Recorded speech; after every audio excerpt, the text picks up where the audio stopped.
So today I'm actually in my studio. So I don't know if you can see, I mean, I use it as a cushion now. So these are going to be your next purchases. So as I press down, the blade comes out. Please excuse how grubby my cutting mat is. You measure along the line, you'll see the line goes along, so on 10 at the bottom. If you're new to quilting, maybe you're a bit confused by all the tools that are out there and you think you need tons of stuff, and really you don't. There are a few basic things. So if you think of when quilting started, people just had needle and thread. That's all they had, and they made lovely quilts. And so you don't really need much more than that. But we get obsessed with everything being perfect, don't we? Hi, I'm Ellie and welcome back to my channel. And if you don't know me, I'm the owner of Oak Apple Haberdashery, which is a quilting supply store. And I travel around the UK to different quilt shows selling my lovely fabric. But today, what I wanted to bob on and talk to you about was quilting tools, and how when you first start quilting, there's such a plethora of tools out there. You're never sure, what do I actually need? Do I need any? Could I just manage with my needle and thread and scissors? Well, let's have a look. So today I'm actually in my studio, which is in Redcar on the northeast coast of England. And I'm getting ready for my next run of shows, but I just thought it was a good opportunity to have a chat about this. I'm lucky enough to have a sea view where I am. I'll show you.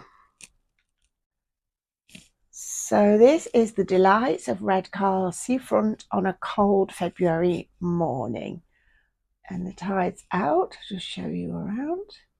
There we go. I'm really lucky to have this view. It makes an interesting morning looking at all this.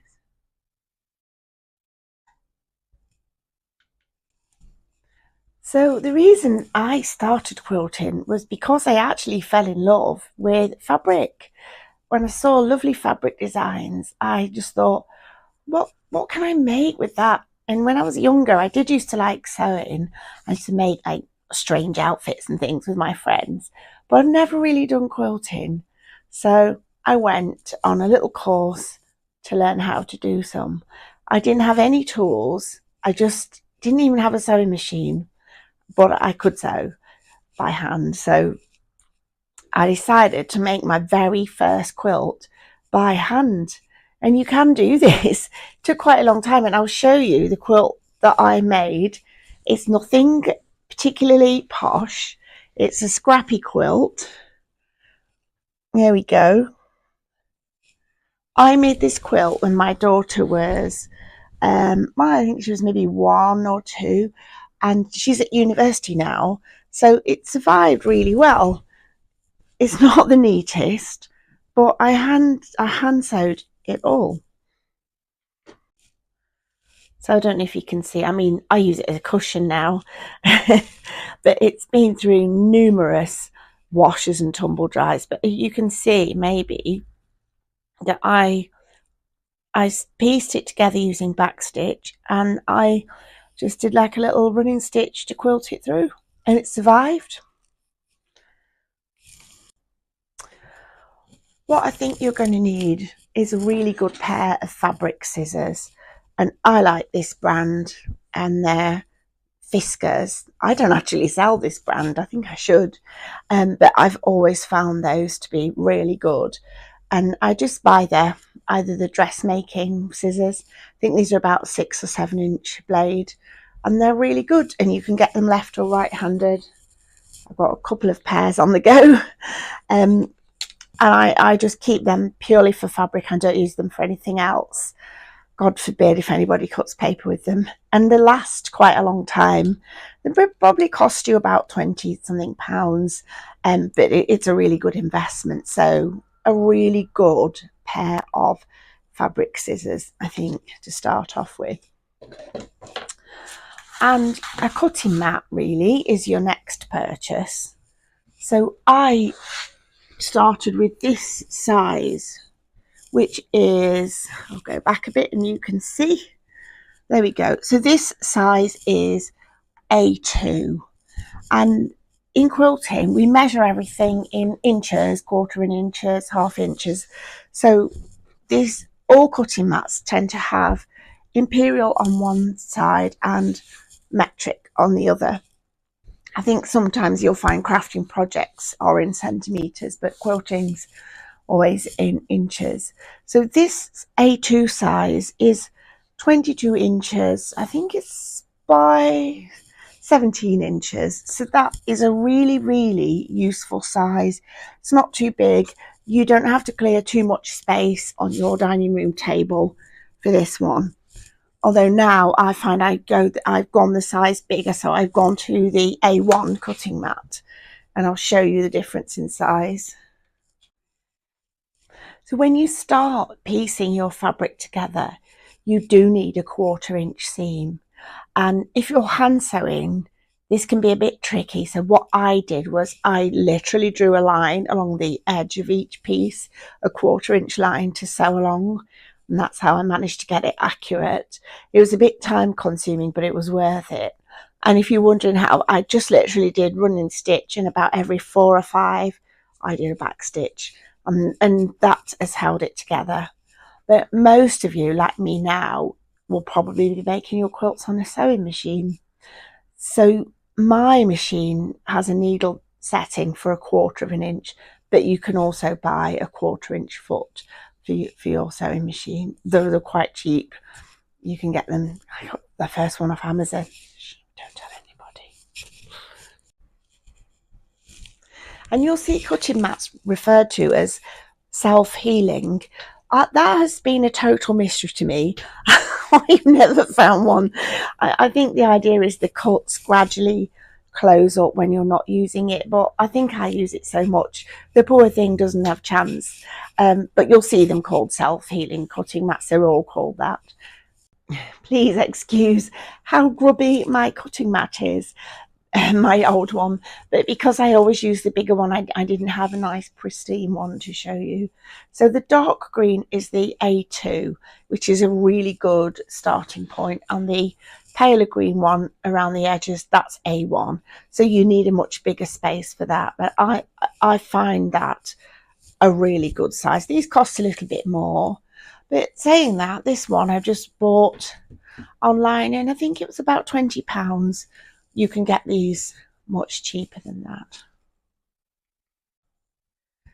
If you've not done quilting before, you might be used to cutting your fabric just with your scissors, but you get a much more accurate square if you use a ruler and a rotary cutter.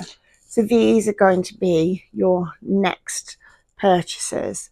So basically what I'm saying is, to start you off, you'll need a cutting mat, a ruler and a rotary cutter, as well as your fabulous fabric scissors. I think the best size to buy if you're a beginner is this 6 by 24 inches. So this is a really good size because it's long enough for a fat quarter. Make sure you've got one with lovely clear markings on. My own preference is for the 6.5 inch. So this is still the 24 inches, but it's got, which side is it on? That side. It's got an extra ½ inch bit there.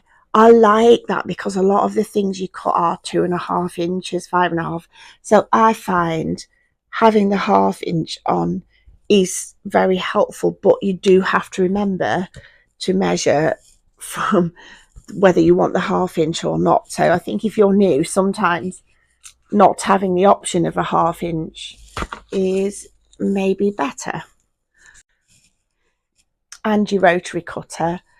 The standard size that we use as quilters is a 45mm blade. Now, having measured everything in inches, I don't know why we've gone to measuring these in millimeters, but there you go. So you need a one with a 45mm blade, and these are basically like a pizza wheel, really. That's how they work. There are lots of different sorts. but you need to be mindful that the blade is really sharp. The style I like is this Prym one, because as you put pressure on it, the blade pops out, and when you release the pressure, it goes back, so it's protected. There are different styles. The old school ones, you just had to manually slide the blade out and back. I found it's too easy to leave the blade open and cut yourself on those, so I don't recommend those at all. But this is my favourite. The other option is my Fiskars again, Fiskars one. This is like a sort of a trigger. I don't know why I've put stickers on it. I must have done it for something. So with this one, you squeeze the trigger and the blade pops out, and as you release it, it goes back. So that will be safe. But it's sometimes, if you haven't got a strong grip, you have to grip this and push. People can find it hard. So I find with this one, you're literally just pushing down and cutting, and I'll show you how it works. So if you want to cut your fabric using your board as a measure, you'll see there are numbers. There are numbers at the bottom here, the bottom of your board, and at the top. Whoops. And there are numbers at the top as well. So just get them.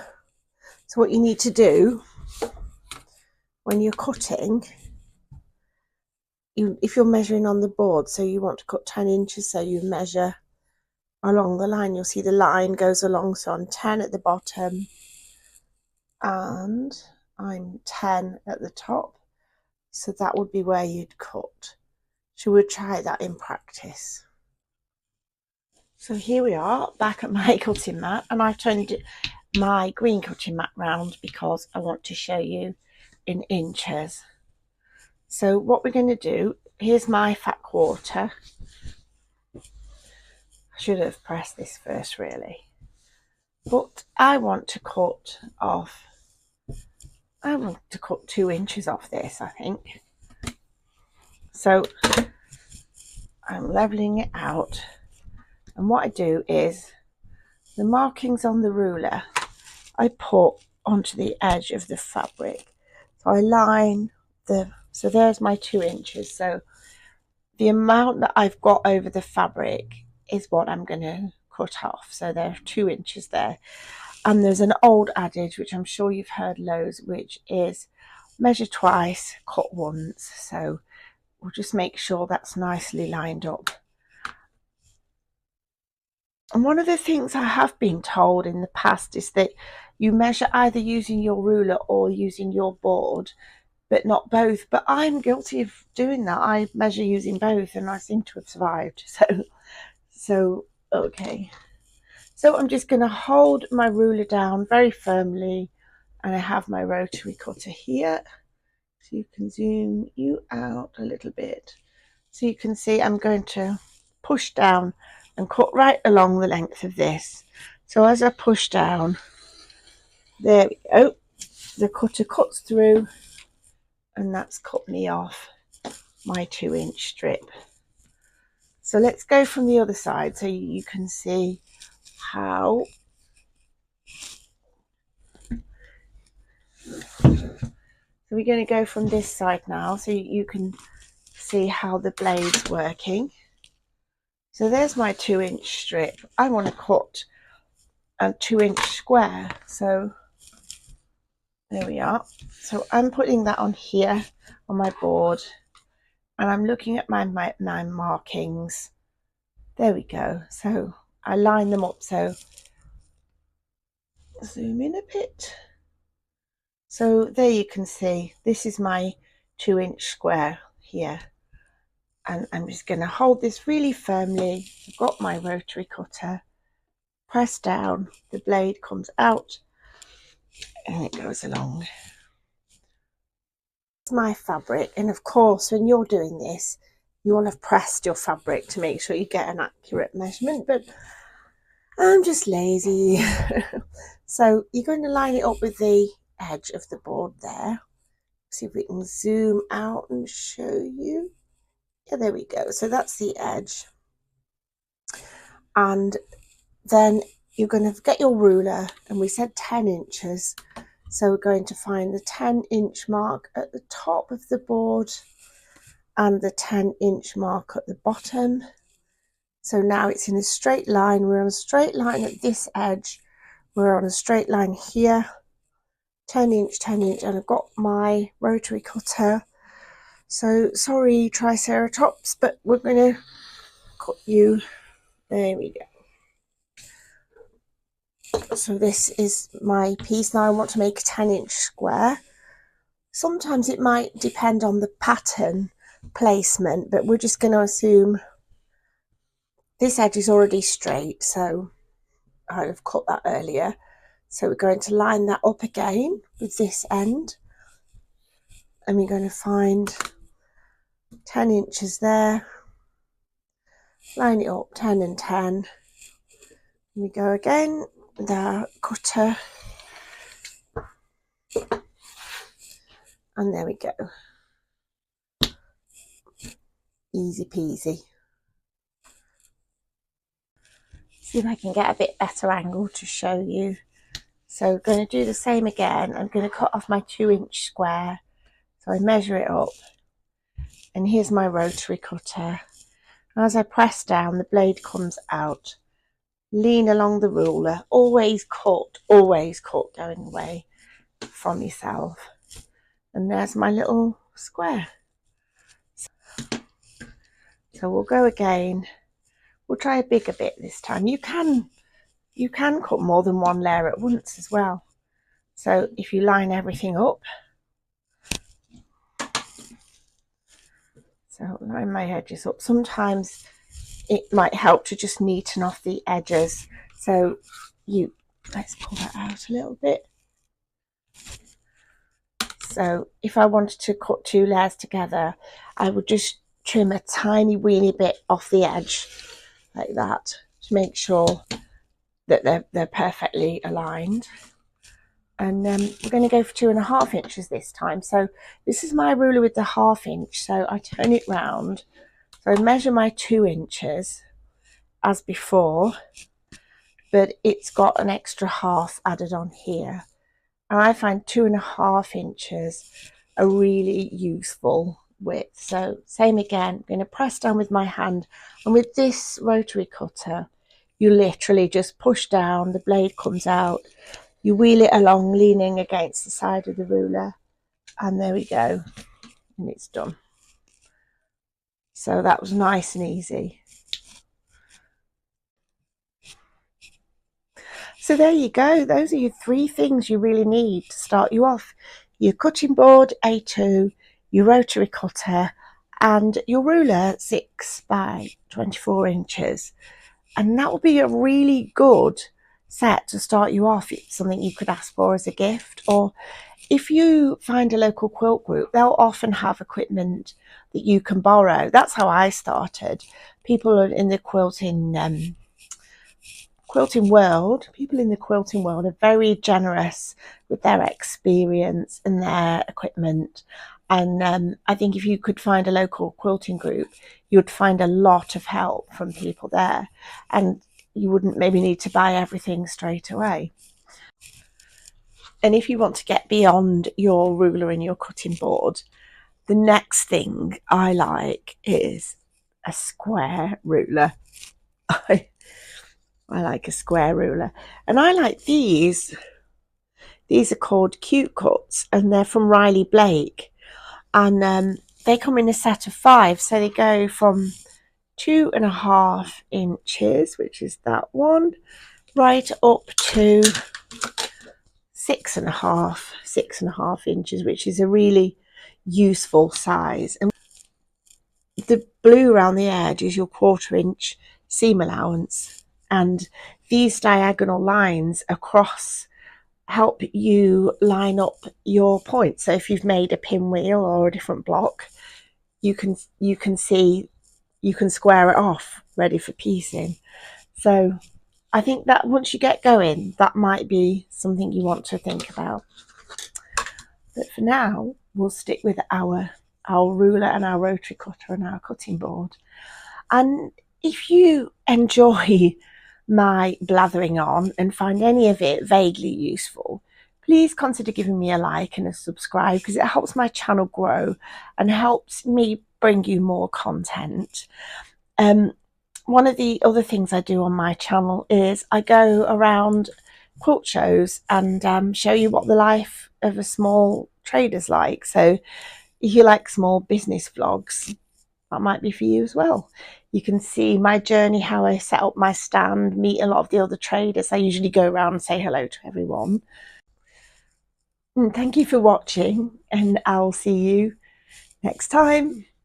Bye.